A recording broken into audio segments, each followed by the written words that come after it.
Eu estou colocando aqui para gravar em um programa, não vai aparecer gravando para vocês. Mas hoje a gente vai falar sobre o Plano Nacional de Educação. Quando eu mudar de tela, eu não consigo ver vocês, nem o chat. Então eu preciso que vocês abram o microfone e digam o que querem falar, para eu poder retornar para essa tela, certo? E a gente vai conversando aqui e tirando as nossas dúvidas, não é isso? Então, são alunos que já estão no final do curso da disciplina de gestão educacional. E o que é que um Plano Nacional de Educação ele tem a ver com gestão educacional? Então, ele tem tudo a ver com gestão educacional. Por quê? Porque a partir do Plano Nacional de Educação que eu vou estruturar e organizar a educação nacional e colocar ela em prática. Ele é um plano de médio, então nada de educação a gente faz para ontem, se não for o planejamento do professor.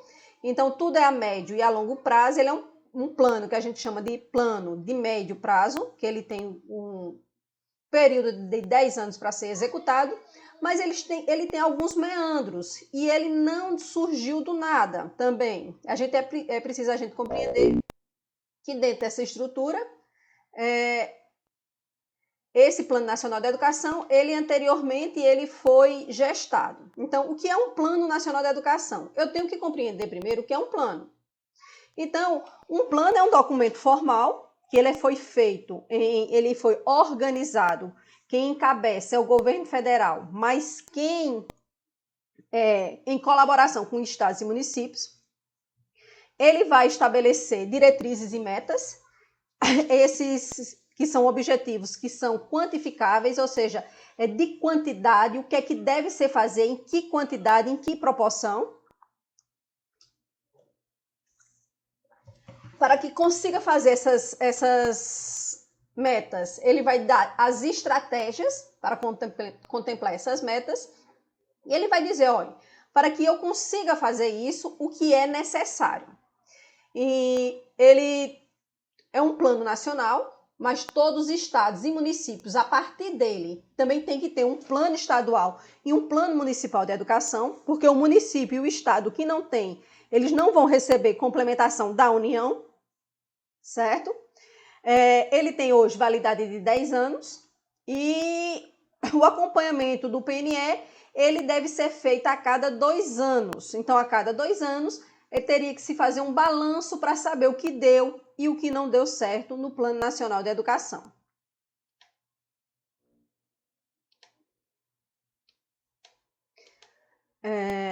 Um breve histórico do PNE. Como eu falei, ele não é que o Plano Nacional de Educação ele não surge em 2014. Anteriormente, ele foi gestado muito anteriormente. Então, a primeira iniciativa de se colocar um Plano Nacional de Educação foi ainda entre o final da década de 20 e início da década de 30, com um movimento que a gente ficou conhecido como o movimento dos pioneiros pela educação, certo? Então, foi ali gestado um documento que era mais ligado às questões estruturais da educação. Hoje ele é estruturais, pedagógicas, de financiamento. Lá era mais da estrutura, até porque a gente estava com um sistema educacional ainda em formação. Tinha estado que tinha estado que não tinha. Então ele ia nessa perspectiva. Então, ele estava previsto na Constituição de 1934 e ele serve de base para que se faça a primeira LDB, que ela vai ser começada a ser gestada em 1962, mas ela só vai ser efetivada 10 anos depois, em 1971.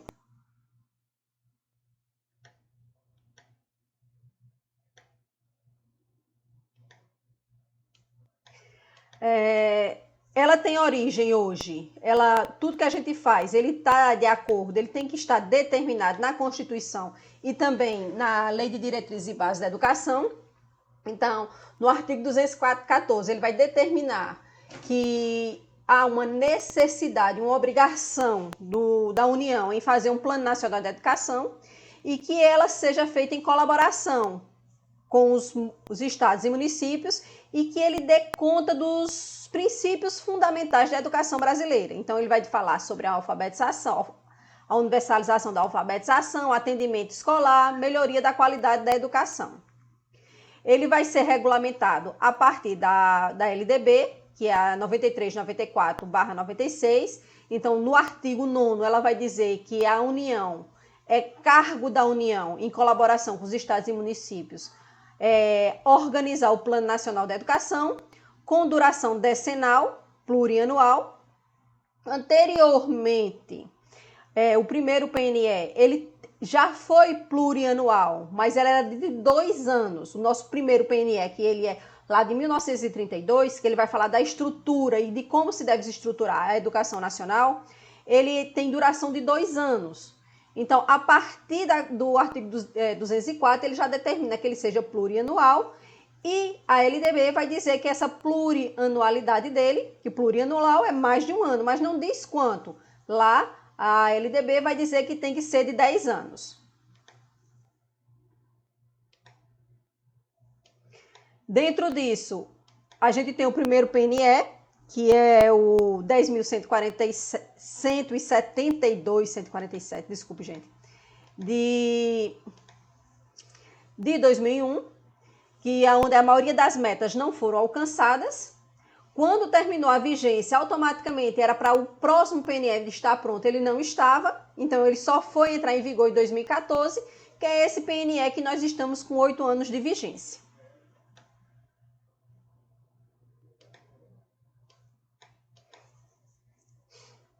Ele passa 2 anos tramitando no Congresso Nacional. Então, em 9 de janeiro de 2000, Fernando Henrique Cardoso ele sanciona o Plano Nacional da Educação, com duração de 10 anos, com 9 vetos propostos pelo Ministério da Fazenda e pelo Ministério de Planejamento, Organização e Gestão. Isso a gente está falando ainda do primeiro PNE.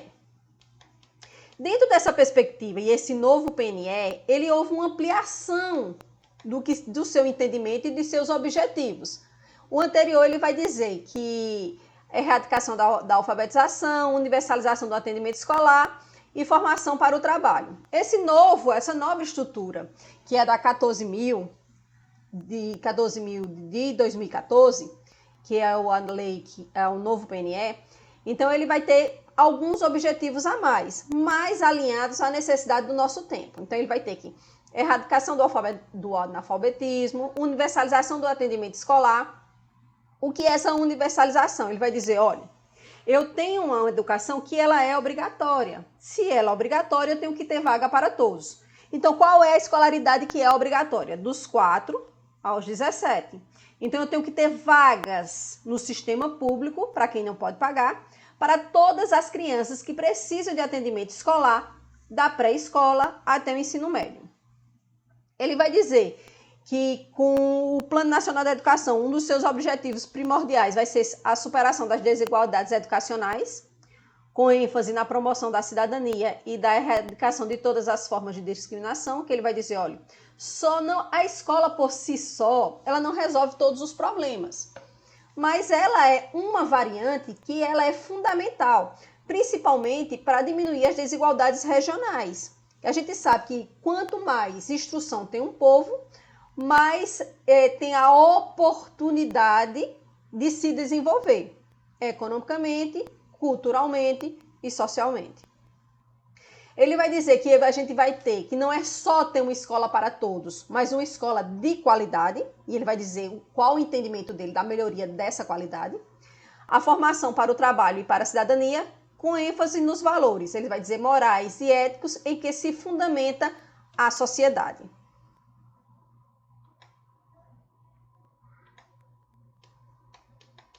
Ainda, ele vai dizer que é um dos objetivos a promoção do princípio da gestão democrática da educação pública. Então, ele faz o recorte, ele vai dizer que essa gestão democrática é da educação pública. Vai ter que ter uma promoção humanística, científica, cultural e tecnológica do país, ele tem que promover isso. E ele diz que vai ter que ter um estabelecimento de metas de aplicação de recursos públicos em educação com proporção do produto interno bruto, que assegure essa educação de qualidade.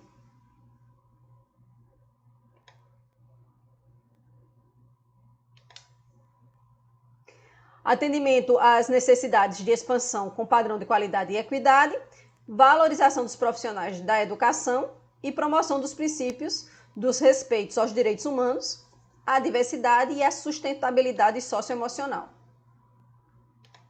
Alguém quer fazer algum comentário? Oi, Ana Cristina.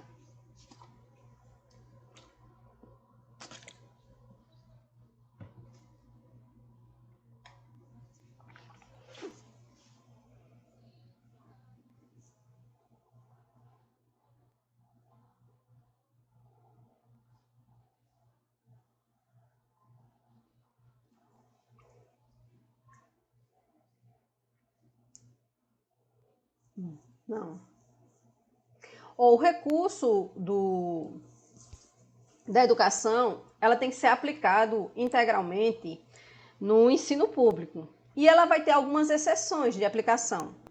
A exceção de aplicação, ela vai ser para as escolas filantrópicas, para as escolas comunitárias e confessionais, que comprovem não ter finalidade de lucro. Mas isso quem vai dizer não é o PNE, quem diz lá é a LDB, certo? Se você recorre, o que o poder público vai fazer, ou mandar você matricular o seu filho na escola do seu bairro, ou mandar o sistema de ensino, dependendo se é fundamental ou se é médio, aonde é a escola mais próxima. Mas matricular numa escola particular, não. Agora, Ana Cristina, voltando, se não tem rede, vamos supor, sua cidade, ela não tem uma rede pública, ela não tem escolas públicas, aí ele pode comprar. Tem esse adeno. E o outro adeno é da educação infantil, que o município pode comprar vaga nas creches e pré-escolas, se ele não tiver esta etapa da educação. Aí ele pode comprar. Mas se ele oferta, tem que matricular em uma escola pública. Se você recorre ao Ministério Público, ele vai mandar, mesmo sem vaga, matricular em uma escola ou mandar o poder público direcionar para uma escola mais próxima. Contemplei a sua pergunta, Ana Cristina?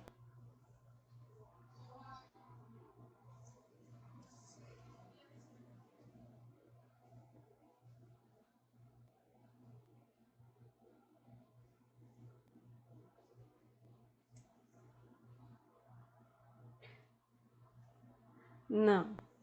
O transporte escolar ele é destinado à zona rural. Então, é um recurso que a gente chama recurso adicional da educação, que é suplementar, e ele é destinado aos alunos da zona rural, não os alunos da zona urbana. Deixa eu ver aqui, alguém falou alguma coisa aqui no chat. Espera ainda, só um minutinho, gente.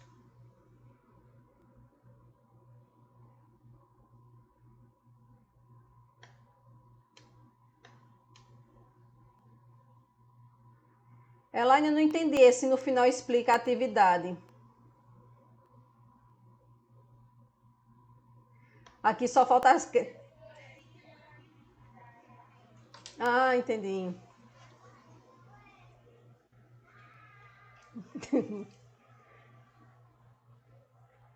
Ah, entendi. Pronto. Elaine colocou aqui que aqui no município dela só falta creche para os bebês. Esse é um problema também, apesar do Plano Nacional da Educação dizer que tem que ter um aumento no número de vagas em creches e pré-escolas, mas os municípios, eles concentram muito na pré-escola e deixam a creche de lado. Por quê? Porque não é obrigatório fazer a universalização da oferta da creche. Então, ela não precisa ter creche para todo mundo. E ele pega nessa falha, nessa abertura da legislação e não oferece creche para todo mundo. E dentro da cultura, da organização e da gestão da educação, é relativamente novo essa etapa da educação, da educação ser considerada uma etapa da educação. Antes ela era atrelada ao serviço social, então ela era um direito da mãe trabalhadora e não da criança. Então, a partir da LDB, que ela passa a ser um direito da criança e a universalização ela vai a partir dos 4 anos. Promoção dos princípios de respeito aos direitos humanos, a diversidade e a sustentabilidade socioambiental. Campina Grande, Lagoa Seca, vamos lá. De 2 a 5 anos. Isso, Elaine, só que de 0 a 3 é creche, de 4 a 5 é educação infantil. Antes era só de 3 a 7. Então, dentro desse parâmetro, a partir dos 6 anos já é educação infantil, ou já é ensino fundamental. Não é mais creche pré-escola.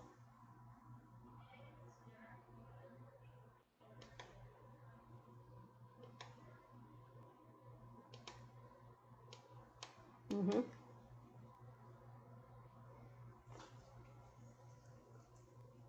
Uhum.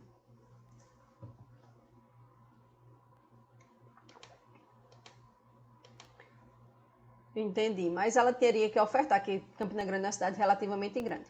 Então, o PNE que está em vigor, e vai estar em vigor até 2024, nós já estamos na reta final, o número de lei dele é o 13.000, aliás, de 2014. Nele contempla 20 metas e 254 estratégias. Então, cada uma dessas metas, elas vão ter entre 4 a 29, 30, não acho que não chega a 30 não, mas é uns 28, 26 estratégias. A gente vai ver no bojo mais as metas e do que é que ela, cada conjunto de metas aqui ela se destina, certo? Então, eu dividi elas em 4 blocos. O grupo 1, que a função dele é garantir o direito à educação brasileira com qualidade, ele vai compreender as metas do plano A1, A2, A3, A5, A6, A7, A9 e A11. Então, da 1 e A11, o que não faz parte da garantia do direito à educação, ao acesso à educação, vai ser A4 e A8.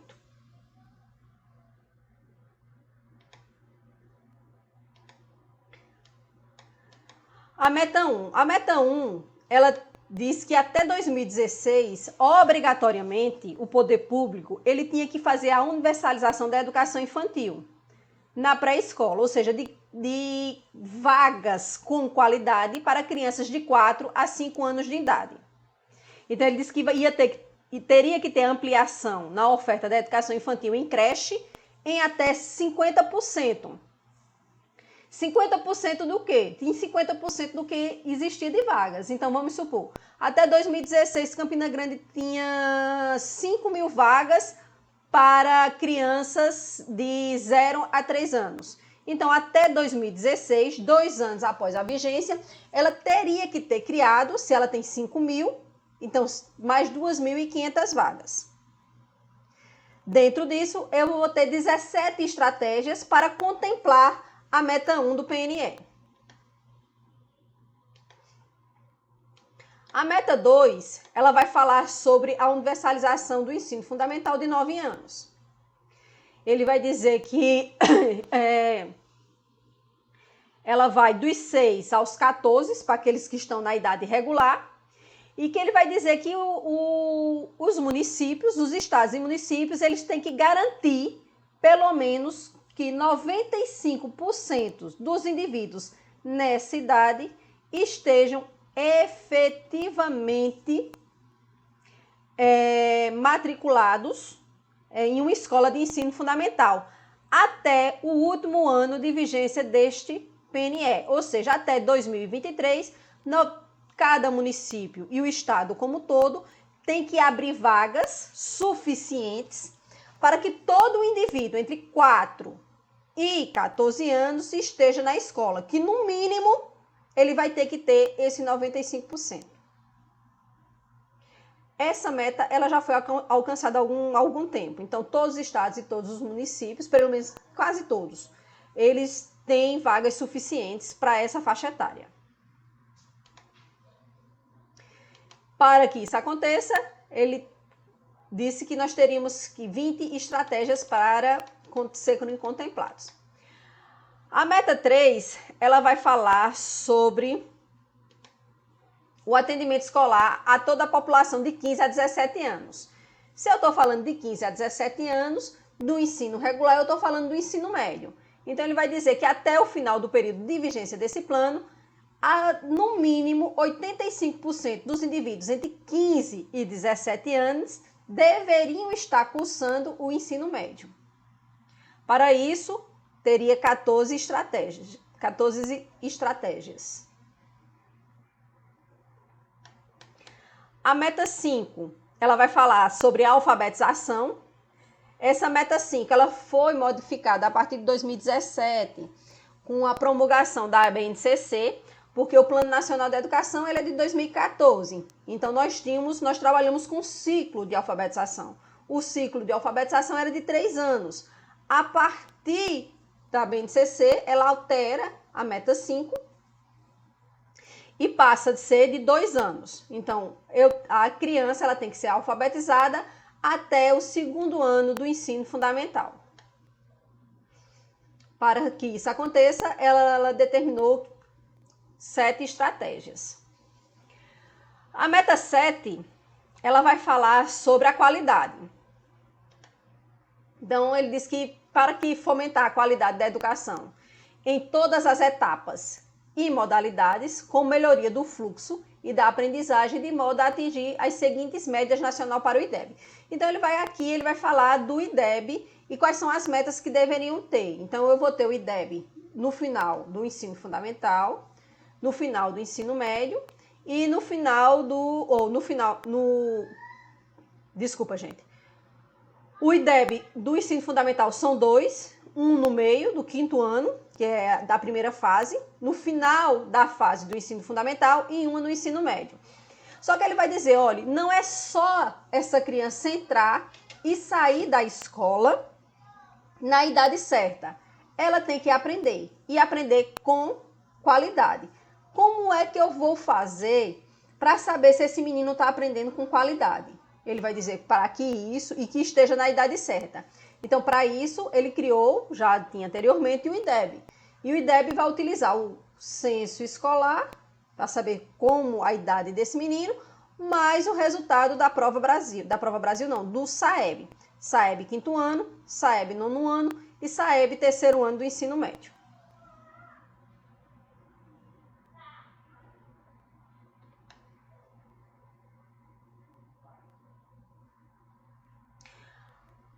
A meta 9, ela vai falar sobre a elevação da taxa de alfabetização da população com 15 anos ou mais. Então, ela vai falar do EJA. Ela vai dizer que esses indivíduos que foram evadidos da escola, seja porque não tinha vaga, seja porque não se adequaram, seja porque precisou trabalhar ou aconteceu alguma coisa nesse percurso, o Estado, o poder público como um todo, ele tem que garantir que esse indivíduo ele tenha acesso a essa escolarização que ele chama de escolarização obrigatória.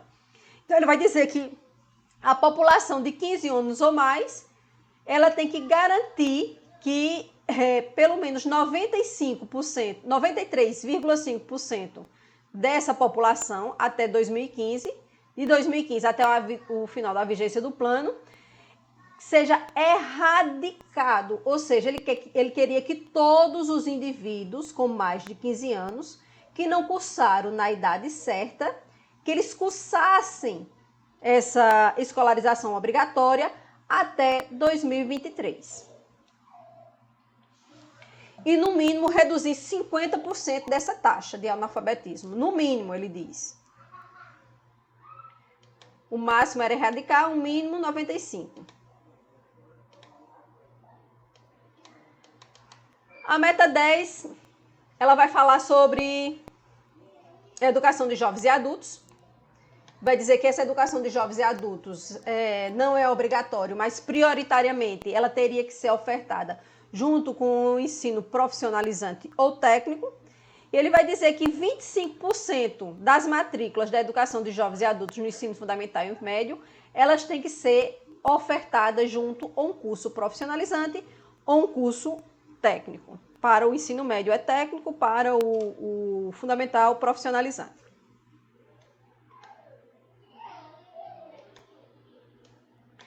O 11 vai falar ainda sobre triplicar as matrículas da educação profissional técnica de nível médio, assegurando a qualidade da oferta de pelo menos 50% da expansão do segmento público.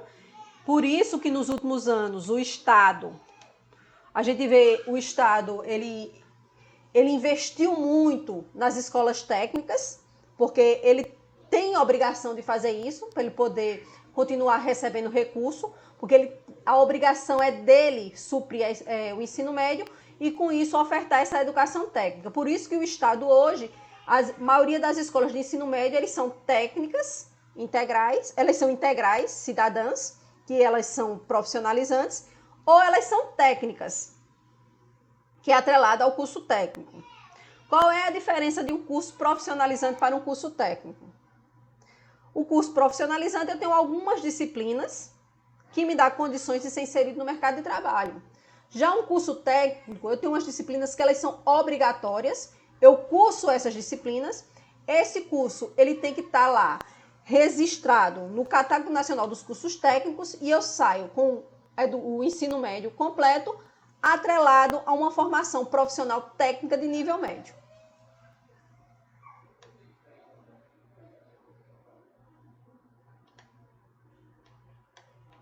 O grupo 2, ele vai falar sobre a redução das desigualdades e a valorização das diversidades, caminhos imprescindíveis para a equidade.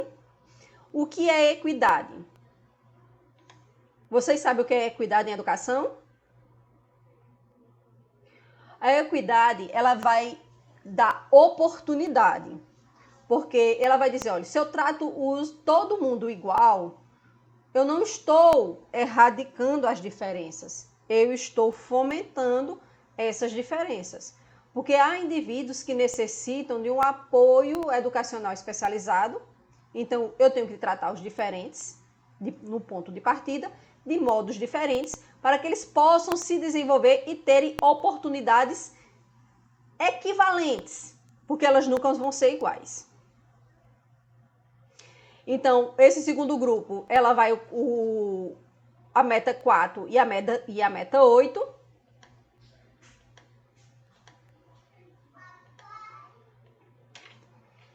A meta 4.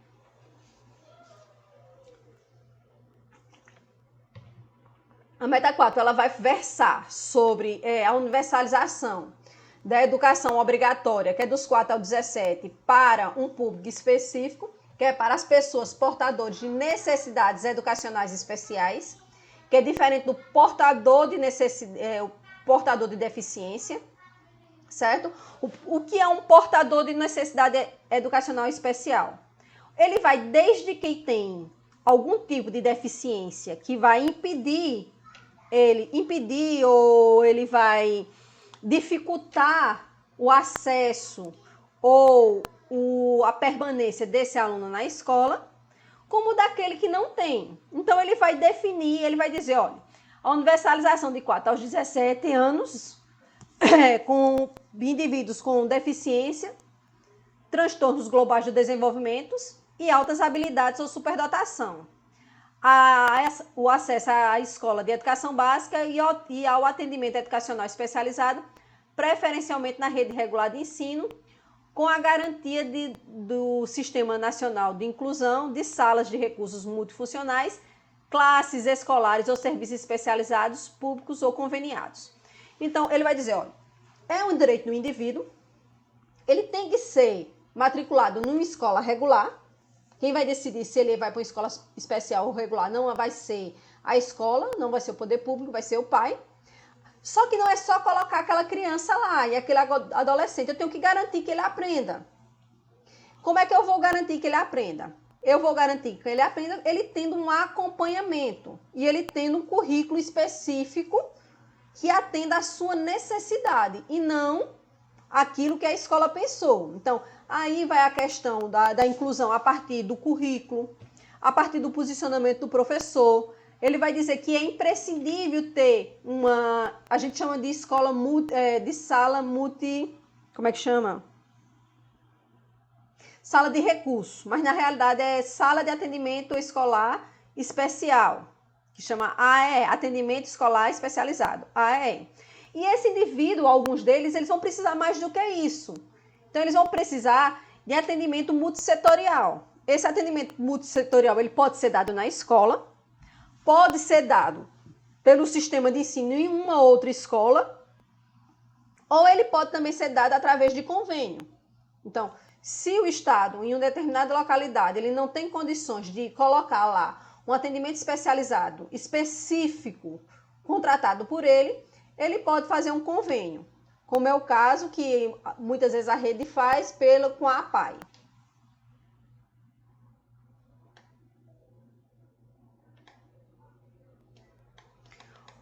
O 8 é levar a escolaridade média da população de 18 a 29 anos, de modo a alcançar, no mínimo, 12 anos de estudo no último ano de vigência desse plano para as populações do campo, da região de menor escolaridade do país, Norte e Nordeste, né? E de 25% mais pobres, igualar a escolaridade média entre os negros e não negros declarados à Fundação do Instituto Brasileiro de Geografia e Estatística, IBGE. Então, ele vai dizer, olha, eu tenho uma parte da população que ela precisa de um atendimento educacional especializado, mas eu também tenho uma parte da população para atender, que não é pequena, que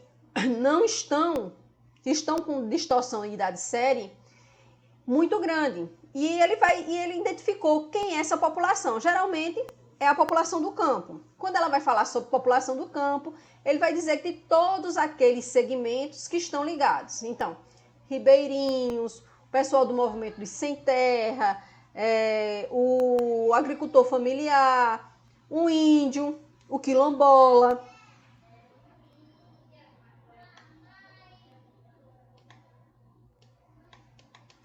O grupo 3, que é valorização dos profissionais da educação, ele é o 15, 16, 17 e 18. O 15, ele vai falar sobre um regime de colaboração entre União, Estados e municípios, com um prazo de 1 ano de vigência. Há uma obrigatoriedade, ele vai falar aqui, 1 ano de vigência do PNE, a Política Nacional de Formação dos Profissionais da Educação, de que trata o inciso 1, 2 e 3 do capítulo 61 da 93/94, de 20 de dezembro de 96, assegurar que todos os professores e as professoras da educação básica possuam formação específica de nível superior, obtidos em curso de licenciatura na área de conhecimento em que atua. Então, para isso, se criou a plataforma Freire. Não sei se vocês conhecem.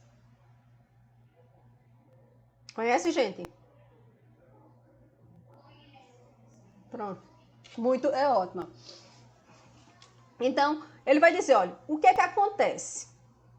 Grande parte dos professores, principalmente no interior, ou eles não têm licenciatura, ou atuam numa área diferente da sua formação inicial.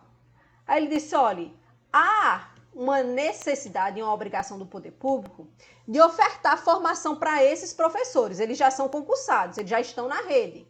Eles não podem ser demitidos.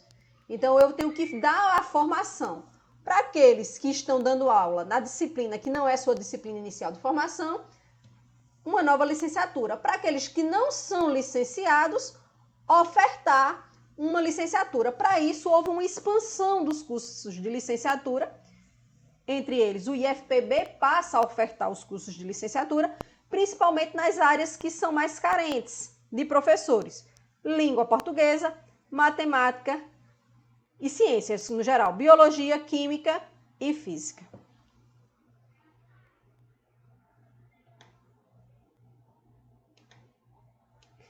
A 16, ele vai falar sobre a pós-graduação. Ele vai dizer, olha, eu tenho um professor que obrigatoriamente ele tem que ser licenciado. Mas esse professor, ele precisa de uma formação continuada, que pode ser dado dentro ou fora da escola. Fora da escola em cursos de capacitação ou cursos de pós-graduação. E o poder público, ele tem a obrigação de ofertar para esse professor essa formação.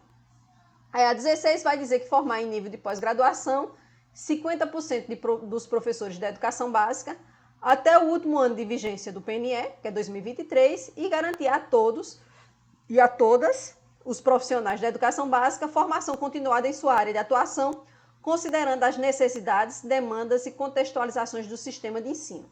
Então, trazendo para a nossa realidade, quando o sistema de ensino, como o governo da Paraíba tem, então ele tem um convênio com a UEPB e necessariamente o professor que ele é efetivo, ele pode concorrer para fazer mestrado ou doutorado. Ele não está fazendo isso porque ele, vamos dizer, ele é bom para o professor. Ele está fazendo isso porque tem uma meta da educação que ele tem que garantir essa formação continuada desse professor.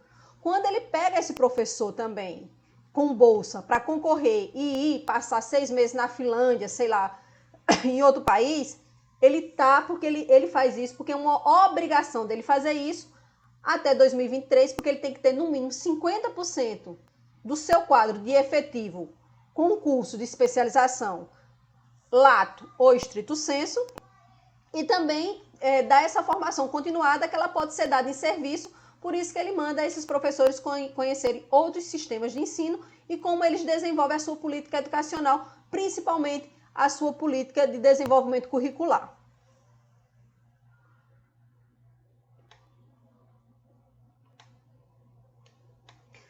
A meta 17, valorização dos profissionais do magistério das redes públicas de educação básica, de forma a equiparar o seu rendimento médio ao dos demais profissionais com escolarização equivalente, até o final do 6º ano de vigência do Plano Nacional de Educação. A gente sabe que a gente tem hoje um piso nacional do magistério, que grande parte dos municípios eles pagam, mas e dos estados também, alguns não pagam, e que ele foi, acho que em 2014, 2016, 2018, ele foi regulamentado e existe um piso nacional. Ninguém pode ganhar menos do que aquilo.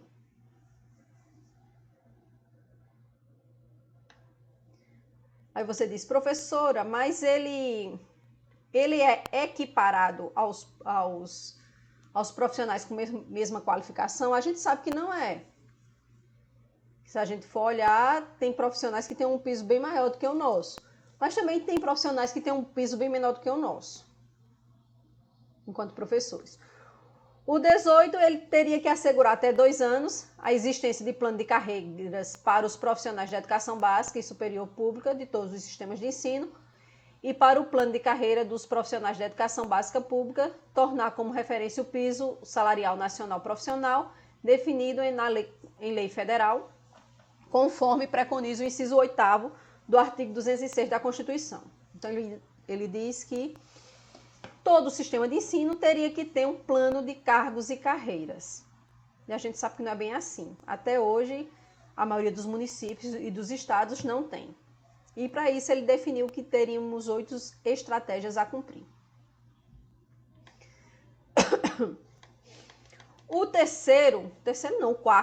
O quarto grupo refere-se ao ensino superior.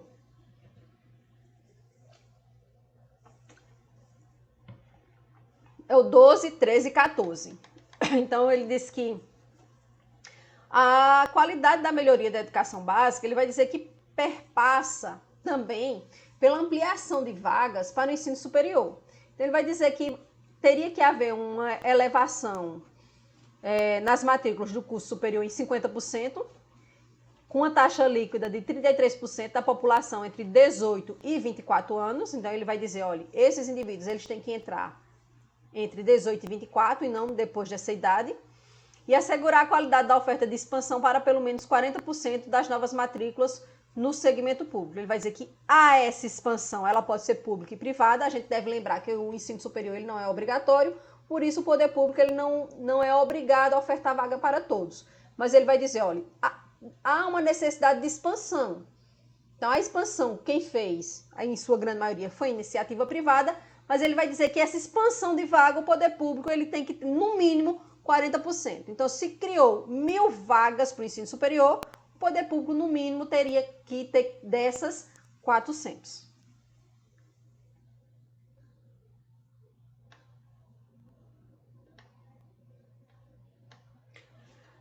A terceira é elevar a qualidade da educação superior e ampliar as proporções de mestres e doutores do corpo docente em efetivo exercício no conjunto do sistema de educação superior para 75%, sendo do total do mínimo de 35% de doutores. Aí você diz assim, mas professora, todo professor universitário tem que ter mestrado e doutorado? Não. Ele tem que ter uma especialização, certo? Agora, as instituições públicas dentro do seu PDI e do seu projeto político-pedagógico, eles podem dizer que tipo de profissional tem. Então, eles pegam mestres e doutores. Dificilmente eles vão pegar só algumas áreas que eles vão pegar o especialista. E ele vai dizer que há uma necessidade que esse professor, no mínimo 75%, ele tenha cursos de mestrado e doutorado.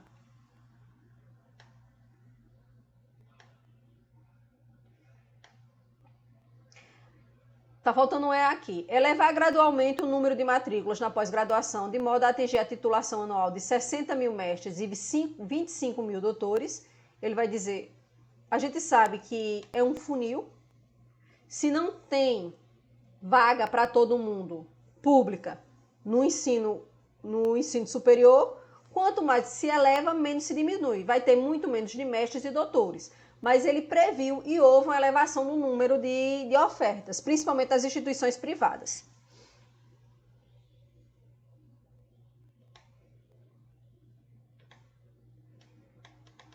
O grupo 4, ele vai falar sobre investimento, vai contemplar a meta 19 e 20. A 19 e 20, ele vai assegurar as condições no prazo de 2 anos para a efetivação da gestão democrática da educação, associada a critérios técnicos de mérito e desempenho e a consulta pública à comunidade escolar, no âmbito das escolas públicas, prevendo recursos e apoio técnico para tanto. Então, ele vai dizer que tem. E o 20, ele vai falar sobre o investimento na educação, que ele vai dizer que amplia esse investimento de no mínimo 7% do produto interno bruto do país até o 5º ano de vigência dessa lei, para no mínimo de 10% no final do Plano Nacional de Educação. Então, nós tínhamos, na época da lei, 6%, era a previsão de ser da reserva de recurso para a educação, era de 6% do PIB.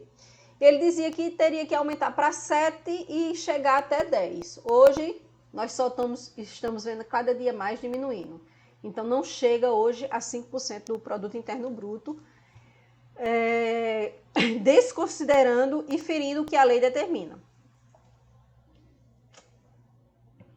Como é que a gente expande uma rede, como é que a gente melhora a qualidade, a gente dá uma formação ao professor e melhora condições salariais, se ao invés de aumentar a arrecadação e do bojo de recursos destinado à educação, ele vai diminuindo.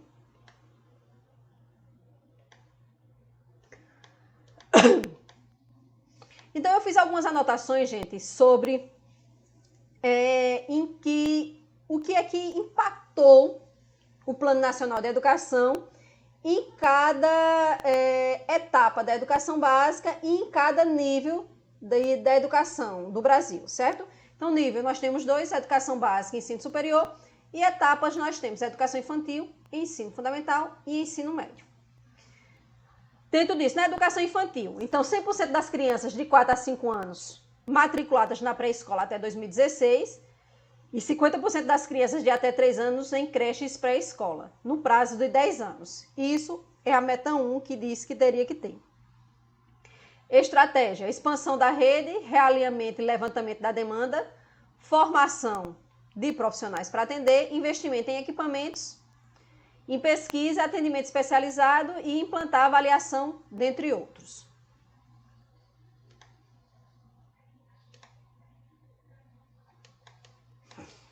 O ensino fundamental, fazer com que todas as crianças de 6 a 14 anos estejam matriculadas. No ensino fundamental de 9 anos. E garantir que no prazo de 10 anos, pelo menos 95% delas tenham concluído o fundamental na idade certa, ou seja, tenham iniciado aos 6 anos e terminado aos 14.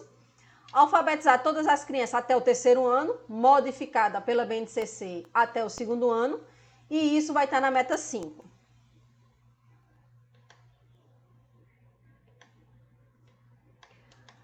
O ensino médio, atendimento escolar de 100% para os adolescentes que estejam entre 14 e 17 anos até 2016. E em até 10 anos, a taxa líquida de matrícula dessa faixa etária de no mínimo 85%. Meta 3. Em até 10 anos, triplicar o número de matrículas de educação profissional técnica de nível médio, garantindo a qualidade. No mesmo período, aumentar de pelo menos 50% a oferta de matrículas no segmento público de educação profissional. Vai estar lá na meta 11.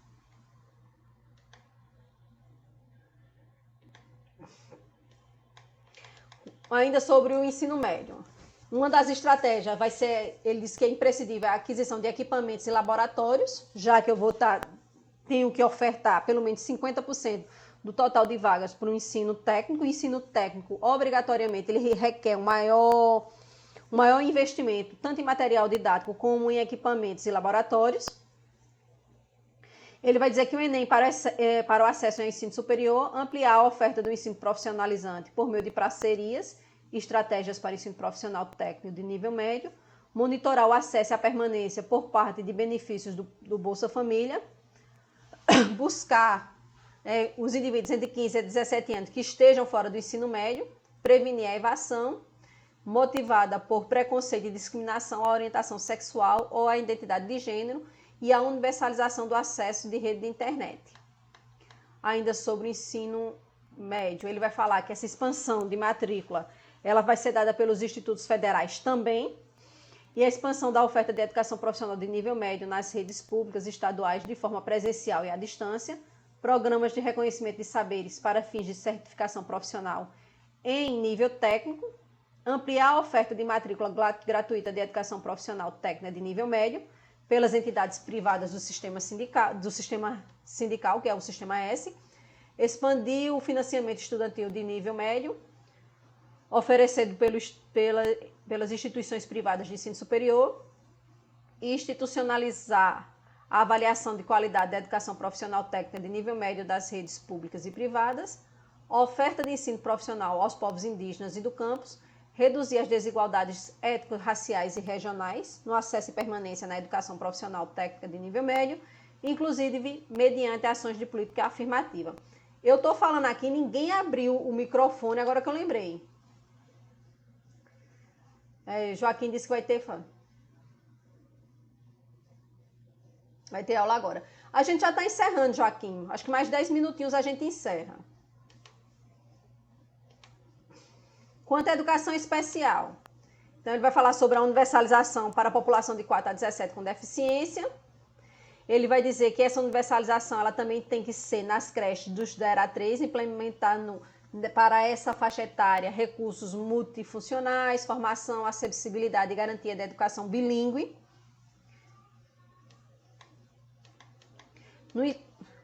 Oi.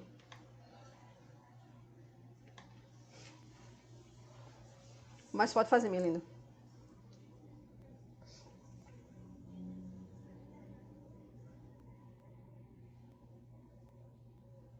Não.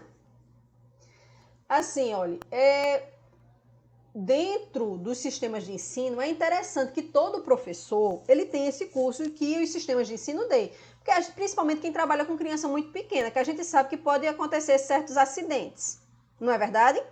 Uma criança engasga, uma criança cai, a gente tem que saber como proceder. Só que dentro da educação especial, o que ela vai focar é na formação, principalmente curricular, certo? Para atender, porque hoje, dos mecanismos que mais tem evasão dentro da escola para esse público é a questão da implementação do currículo. Então, a criança não se adapta ao currículo. Quando ela não se adapta, aquele currículo não satisfaz a necessidade dela, essa criança se evade. Seja porque ela precisa de uma melhor metodologia, uma metodologia específica ou um currículo que seja adaptado para ele, ou porque ele precisa de um currículo que por causa dos superdotados, que ele desperte o interesse dessa criança, certo? Porque quando a gente fala de superdotação, a gente liga logo à superdotação intelectual. Só que a superdotação, ela pode ser em qualquer área. Então, ela pode ser no esporte, pode ser nas artes, Oi, Elaine.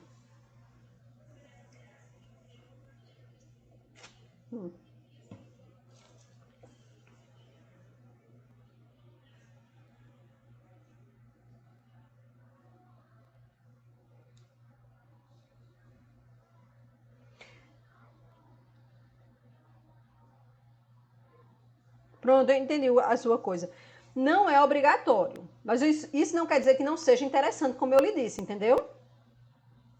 E assim, eu acho que se ela passa a ser obrigatória, eu acho que talvez as universidades tenham que adequar o seu currículo para ter uma disciplina específica. Mas e não você fazer um depois. Oi, ela, ô Ana Cristina, que falou.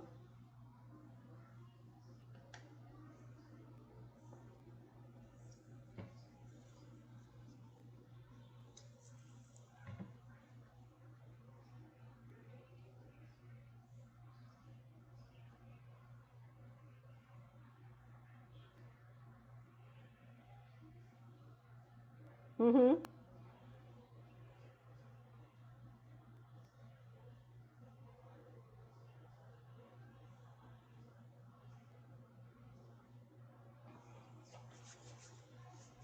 Sim, entendi. É isso que eu estou dizendo. É um treinamento que tem que ser dado, mas não é na formação inicial, é na continuada. Os sistemas de ensino tem que dar. Porque é interessante, é. A gente nunca sabe, até porque, olha só, cada vez mais a gente recebe crianças com necessidades educacionais específicas. Vamos para uma coisa que vai impactar diretamente nos próximos anos os sistemas de ensino. As crianças com microcefalia. Elas estão chegando na escola. Essas crianças elas precisam de um acompanhamento multissetorial. Muitas delas não conseguem deglutir. Se essa criança engasga, é interessante, mas ela não vai fazer parte da formação inicial, ela vai fazer parte da formação continuada. E também não é só o professor, é toda a equipe. Porque o professor sozinho também ele não pode fazer milagre, né? Então ele vai fazer parte dessa... Os sistemas de ensino, eles vão ter que fazer. Mas dentro dessa perspectiva. Vamos lá, o ensino superior. Elevação da taxa bruta de matrícula na educação superior de 50%, do público entre 18 e 24, como eu já falei, garantido de pelo menos 75% dos professores sejam mestres e 35% doutores por cento, ampliar as matrículas na pós-graduação estrito sensu para atingir a titulação de 60 mil mestres e de 25 mil doutores, está lá na meta 14.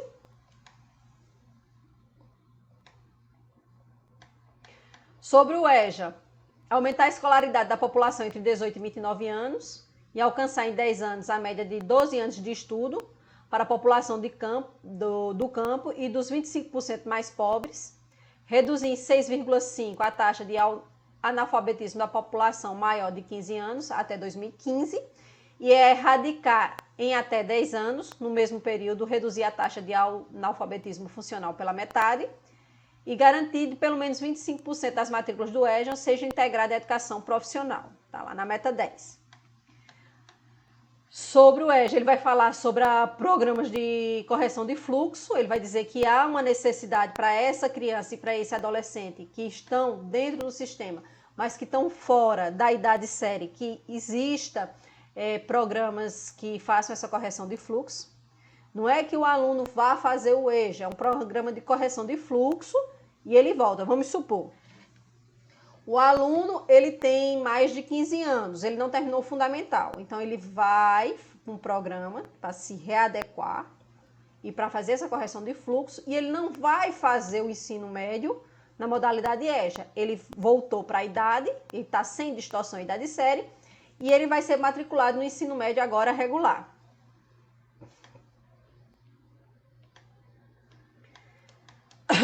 Ele vai dizer que isso pode ser dado em EAD, para diminuir essa taxa de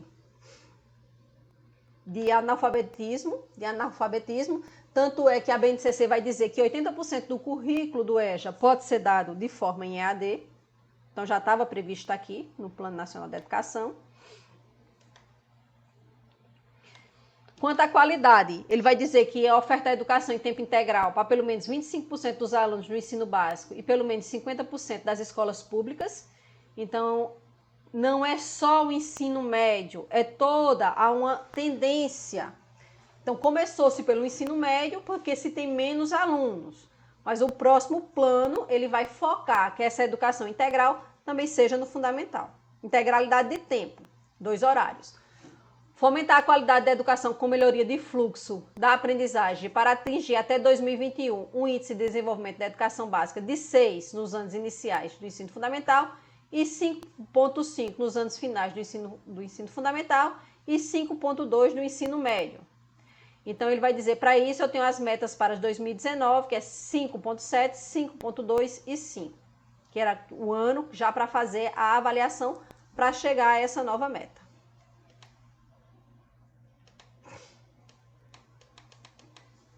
Quanto à valorização dos profissionais, ele vai falar sobre a necessidade de criar uma política nacional de formação de professores, que foi criada, formar em 10 anos 50% dos professores da educação básica em nível de pós-graduação e garantir que 100% dos professores tenham curso de formação continuada, equiparar em até 6 anos o salário dos professores da rede pública da educação básica aos demais profissionais com escolaridade equivalente e criar em até 2 anos o plano de carreira para os professores do ensino básico e superior das redes públicas, tomando como base o piso salarial nacional, meta 18. Quanto à valorização, ele vai falar sobre a formação ainda, o diagnóstico das necessidades de formação e de capacitação de atendimento para as instituições públicas e comunitárias, financiamento estudantil aos matriculados em curso de licenciatura com avaliação positiva pelos sinais. Ele vai dizer que há uma necessidade de ampliar essas vagas. Quando o poder público não dá, ele pode oferecer bolsa para o estudante ele fazer esses cursos na rede privada, mas que para isso essa instituição ela tem que ser bem avaliada pelo Sistema Nacional de Avaliação das Instituições de Ensino Superior, que se chama de SINAIS.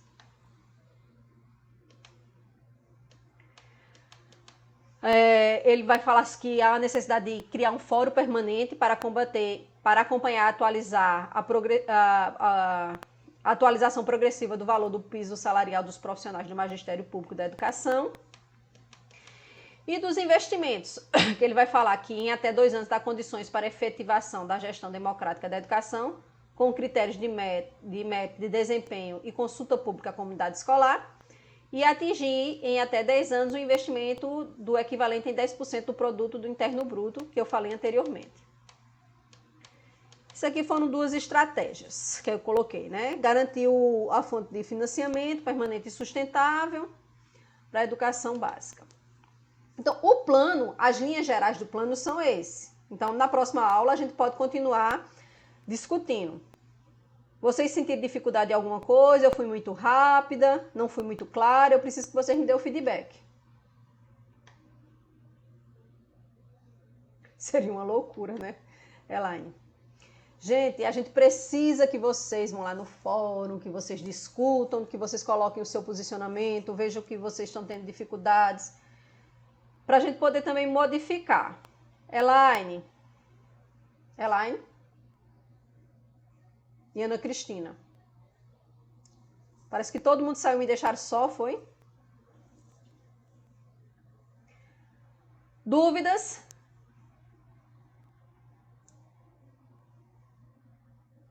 Qualquer coisa, nós estamos aqui à disposição.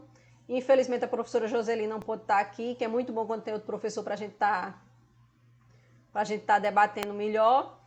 Mas qualquer dúvida de vocês, podem procurar, que a gente tira. Eu tentei gravar a aula. Se gravou, eu vou mandar para a professora Joseli, ela vai disponibilizar. Pronto. Qualquer dúvida, coloca lá no fórum para a gente estar discutindo, certo, gente? No mais, a gente tem que ver que esse Plano Nacional de Educação,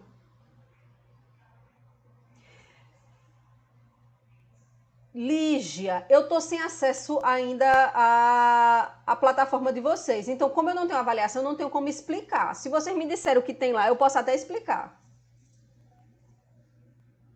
Lígia?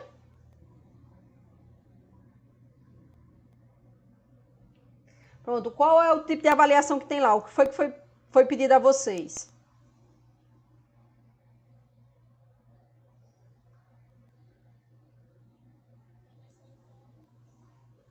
Certo.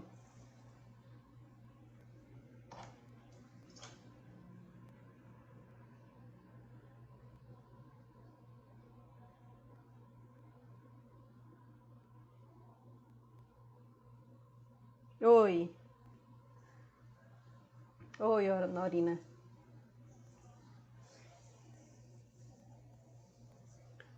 Posso disponibilizar sim, mas eu tenho que consertar uns 4 erros que eu já vi.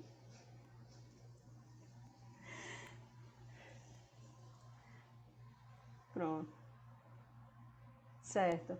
Oi, Ana Cristina. Gente, olhe, eu acho que eu. Hum.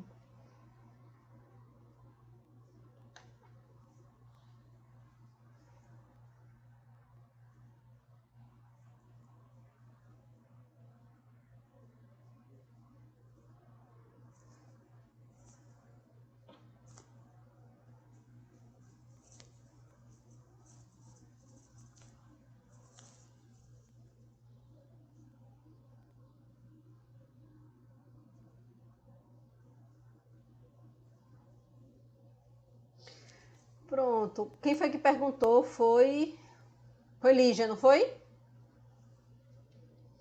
Gente, vocês vão fazer o seguinte. Vocês vão fazer uma linha do tempo para todo mundo, né?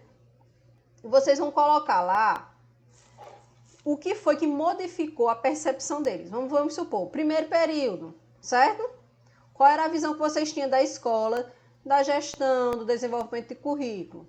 Segundo período, o que foi que vocês vieram modificando a partir que vocês vieram cursando essas disciplinas pedagógicas? Então, antes de eu entrar, qual era a minha visão? A partir que eu comecei a ter contato, o que foi que modificou? A minha maneira de ver. Modificou alguma coisa? Eu vou modificar a minha prática? O que foi que ela contribuiu na minha formação para eu compreender esse universo da escola, que ela vai muito além de ter o conhecimento técnico da disciplina que eu vou lecionar, no caso de vocês, língua portuguesa. Qual a importância, por exemplo, de história da educação e de gestão educacional para você hoje, enquanto professor, quando você for entrar dentro da sala de aula? É isso que ele quer. E você vai colocar isso no slide. Vai dizer, olha, no primeiro, antes de eu entrar na universidade, eu tinha essa visão. A partir do dia que eu entrei, eu cursei essa disciplina, comecei a ver que modificou isso na minha visão. Essa outra disciplina que eu cursei em tal período modificou isso. E termina com a disciplina de gestão, o que foi que ela contribuiu para essa mudança nessa visão que vocês têm da escola para além do desenvolvimento curricular, que é o grosso, mas a gente sabe que o desenvolvimento curricular não são só os conteúdos, é também o que está por trás desse conteúdo e a maneira com que ele é organizado e implementado no chão da escola. Clareou? Lígia? Elaine?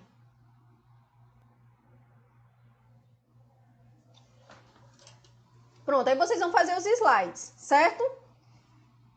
Agradeço a presença de vocês. Até a próxima segunda, se Deus quiser, com a professora Josali.